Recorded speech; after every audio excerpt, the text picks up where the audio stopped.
गुलाबराव पाटील यांनी केलेलं आहे आणि दुसरं म्हणजे त्यांच्या मुलाच्या वाढदिवसाच्या बॅनरवरती भावी आमदार म्हणून बॅनर लागेल. भावी आमदार खाली जळगाव जिल्ह्यामध्ये आमचे शिवसेनेचे नेते गुलाबराव पाटील साहेबांनी काय भाषण केलं ते मला माहिती नाही, परंतु प्रत्येकाला इच्छुक राहण्याचा अधिकार आहे, प्रत्येकाला संघटना बांधण्याचा अधिकार आहे, प्रत्येकाला पक्ष वाढवत असताना स्वतःची महत्वाकांक्षा प्रकट करण्याचा अधिकार आहे. आणि त्याच भावनेतनं गुलाबराव पाटील साहेब जर बोलले असतील त्याच्यामध्ये काय वावग आहे? काही वावगत आहे? मराठी सक्तीवरून देखील राजकारण झालेलं आहे. काही लोक विरोध करतात मराठी सक्ती टॅक्सीवाले यांच्यासाठी आणि नाही, याबाबत उगाचच काही लोक राजकारण करतायत. मी स्वतः मराठी भाषेचा मंत्री आहे, त्याच्यामुळं जसं जिल्हाधिकारी होत असताना, जसं मुख्य कार्यकारी अधिकारी होत असताना, जसं पोलीस अधीक्षक होत असताना मराठीचा पेपर द्यावाच लागतो. त्याच्यामुळं कोणावर जबरदस्ती करून हे केलं जात नाहीये.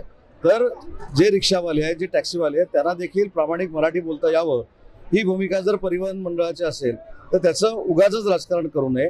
आणि दुसरी महत्त्वाची गोष्ट अशी आहे की त्यांना स्वतःहून शिका असं काही परिवहन मंडळ सांगत नाही, ते स्वतः देखील शिकवायला तयार आहेत. परंतु जो महाराष्ट्रामध्ये राहतो त्याला मराठी आली पाहिजे असं जर प्रताप सरनाईक म्हणाले असतील तर त्याच्यामध्ये वावगं काय? परंतु एक महत्त्वाची भूमिका अशी आहे की जो गैरसमज अमराठी लोकांमध्ये पसरवला जातोय तशा पद्धतीची नक्कीच शिवसेनेची आणि परिवहन विभागाची भूमिका नाही. त्याच्यामुळं फक्त त्यांनी शिकावं ही जर आग्रहाची भूमिका असेल तर त्याच्यामध्ये कोणी वावगं वाटून घेऊ नये. भागेश्वर बाबांनी जे काही विधान केलं त्याच्या अनुषंगाने काय सांगितलं?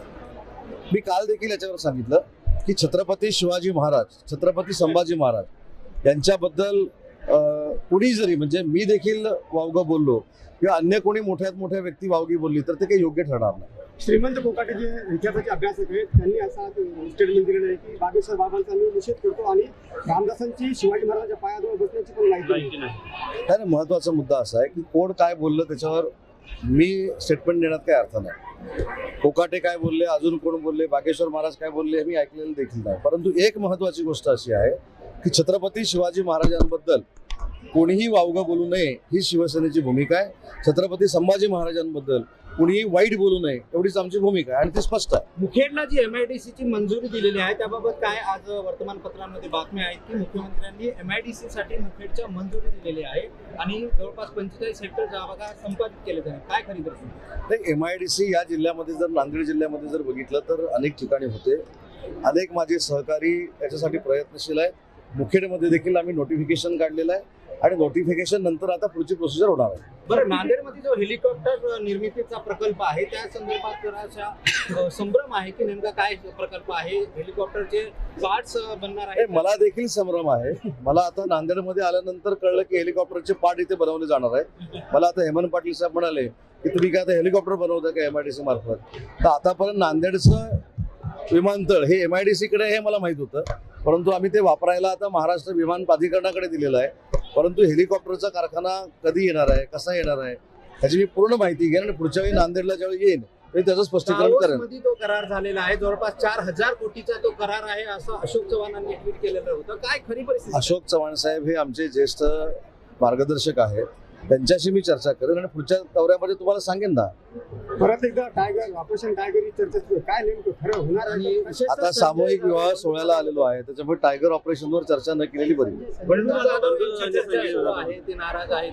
बाबूराव कदमांनी घेतलेल्या ऐतिहासिक आणि हदगाव मधल्या पहिल्या विवाह सोहळ्याला आलेल्या असताना त्याच्यावर राजकारणावर चर्चा करणं योग्य नाही. बंडू जाधव तुमच्याकडे येणार असेल तर वेलकम करणार? तेच राजकारण आहे. वेलकम करणार का तुम्ही? जरी राजकारणावर बोलायचं नाही असं ठरवलं. शक्तीपीठ महामार्गाच्या अनुषंगाने प्रश्न आहे. राजू शेट्टी म्हणले तर तुम्ही जर असं शक्तीपीठ महामार्गाचा करणारच असं जर ठरवलं असेल तर आम्ही कायदा हातामध्ये घेऊ. नाही, राजू शेट्टींचा जर काही गैरसमज असेल तर सरकार नक्की दूर करेल. परंतु शक्तीपीठ महामार्ग जसा समृद्धी महामार्ग हा महाराष्ट्राच्या विकासाला गती देणारा ठरणार, गेम चेंजर ठरणार, तसाच शक्तीपीठ हा देखील गेम चेंजर ठरणार आहे. त्याच्यामुळे जे जे कोण घटक असतील त्यांची समजूत काढली जाईल.